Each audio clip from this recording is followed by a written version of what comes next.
Hi guys, today, share ko sa inyo itong mga perfumes from Marks and Spencer na meron ako. Nagawan ko na ng video to, pero nasa old na format pa. Mas gusto ko na yung ganitong format ng video ko, so ulitin ko na lang guys. So unahin muna natin tong Neroli Blush number 2. Ayan siya guys. Set to meron siyang travel size na kasama. Marami pang mababango, inamoy ko lahat, pero eto lang yung time na yon na gustuhan ko. Pero tignan natin kung magugustuhan ko pa rin sila until now. So etong Neroli Blush, mabango siya sa initial na spray. Ito yung malaking bottle guys. Ayan siya. This is 48 ml. Parang 10 ml yata yung kasama niya. 9 ml pala guys, chinek ko. Amoy Neroli, ang sharp nung Neroli guys. May pagka-spicy din siya ng konti. Okay sana siya may pagka-powdery din. Pero, parang ngayon na nandito na siya sa tissue na spray ko. Nagbo-borderline amoy, mature yung amoy niya. Bigla kasing tatapang yung powderiness. Amoy, I'm sorry sa term, amoy lola. Yung lola na magsisimba na naligo ng pulbo. Ganun yung amoy niya. Pero mabango siya. So kung naghahanap kayo ng ireregalo sa mga, ayan, yung mga lola ninyo na mahilig sa amoy pulbo, ayan, bagay itong Neroli Blush. Pero mabango siya guys. Kasi lumalaban yung yung Neroli or yung parang may pagka parang orange flower, orange blossom, parang ganon. Ang tapang lang talaga nung powderiness niya kasi.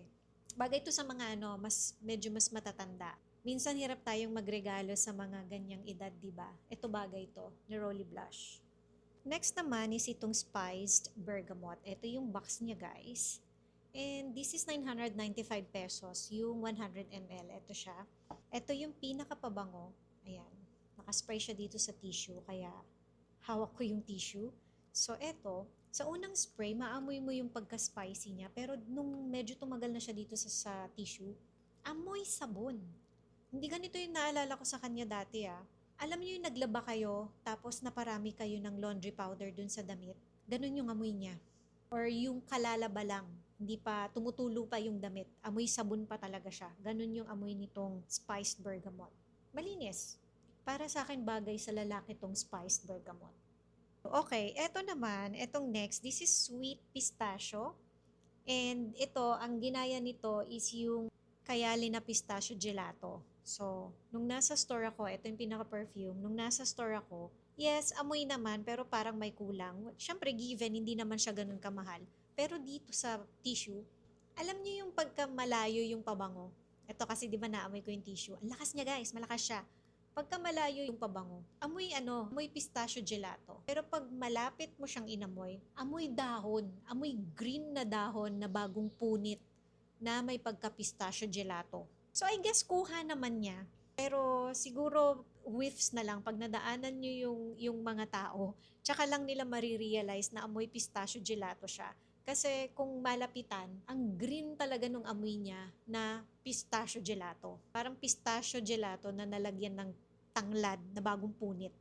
Tapos may naamoy din ako sa kanyang powdery ng konti. May slight matamis Bango to guys hindi ko lang gusto yung green na note niya. Para siyang sabihin na nating pistachio gelato na ginawa for men. Hindi siya yung pambabae. Unless, kung babae ang gagamit, hahaluan nyo siya ng, mag-spray pa kayo on top ng parang sweeter, vanilla, marshmallowy, creamy kind of perfume para medyo mabawasan yung pagka-green. Pero alone, para siyang pistachio gelato na panglalaki. Ang yummy niya, ang gourmand niya. Siguro nga marshmallowy, yes, pero panglalaki. So, 2 bottles left. Etong dalawang bottles na to, gusto ko to. Ikikip ko to. So, this is the warm Neroli. Ayan yung box niya, guys. Naregaluhan ako nito ng set. And dun sa tatlong perfumes, maliliit na perfumes dun sa set, ito yung nagustuhan ko. Ito yung pinakapabango. Kaya actually, pumunta ako sa Marks and Spencer. Medyo matagal ko nang nabili itong mga bottles na to. Kasi, gusto kong bumili ng full bottle nito. And then, nag-amoy na rin ako, guys. Para sa inyo. Bango niya guys. This is soft, very soft siya na neroli. Ang warm niya guys. And parang muted. Di ba madalas ang neroli or orange blossom para siyang bright, fun, ganun siya. eto muted. Para kang gusto mo ng neroli, pero ayaw mo ng super loud ka. Ganon yung dating nitong warm neroli. Siguro nga, kasi nga warm neroli nga yung name niya, no? Warm talaga nga siya na neroli. Naalala ko nung ginamit ko tong warm neroli, hindi siya yung amoy na amoy ka, pero mabango ka, maamoy mo yung sarili mo. Plus, you might want to buy a parang maliit na lalagyan para ma-transfer mo to unless willing ka na dalhin tong 100 ml. Medyo mabigat yung bote guys ha, sa bag mo para mag-respray. Kasi kailangan mo mag-respray kung gusto mo yung amoy na amoy ka. Pero kasi nung lumabas ako and ginamit ko to, hindi na ako nag-respray. Kasi gusto ko lang naman siyang i-experience, i-try. Maganda siya pang summertime. Maganda siya pang everyday, pang office, pang school.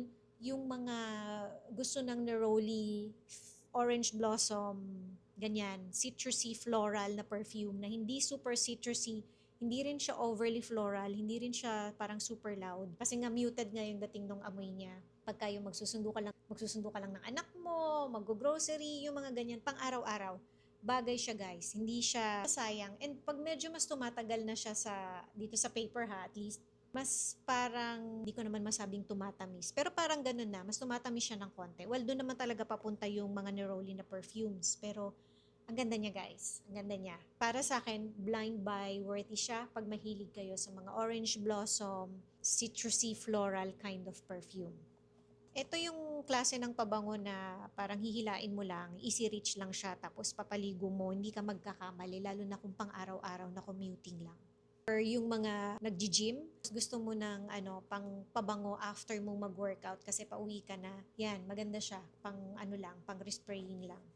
Etong last na bottle, sa kanilang lahat, ito yung pinaka-favorite ko. And para sa akin, siya yung pinaka-malakas. At least sa skin ko and sa nose ko. Actually, dito pa lang sa tissue, naaamoy ko na siya. And this is Velvet Amber.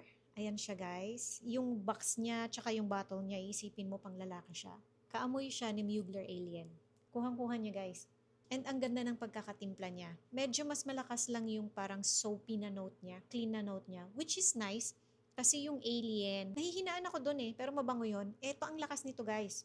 Citrusy floral, ganyan, parang neroli na mas matamis ng konti.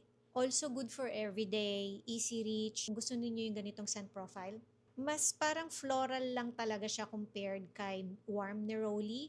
Pero meron kasi siyang clean na note. Mas malakas yung floral niya. Although to me, easy reach siya, baka hindi nyo to masyadong magustuhan. Mas parang madaling gamitin si warm neroli. Pero etong Velvet Amber, kung mahilig kayo sa perfume, mas parang mapapawaw kayo dito. Kung mahilig kayo sa floral kind of perfume. Para sa akin, maganda si warm neroli for everyday and si Velvet Amber for special occasions. Kung gusto niyo ng dalawang bottles from Marks and Spencer. Pero ulitin ko, ano ba yan? Mahilig kayo sa ganitong klase ng perfume or gusto niyo si Mugler na Alien? EDP yan. Safe to. Sobrang safe to.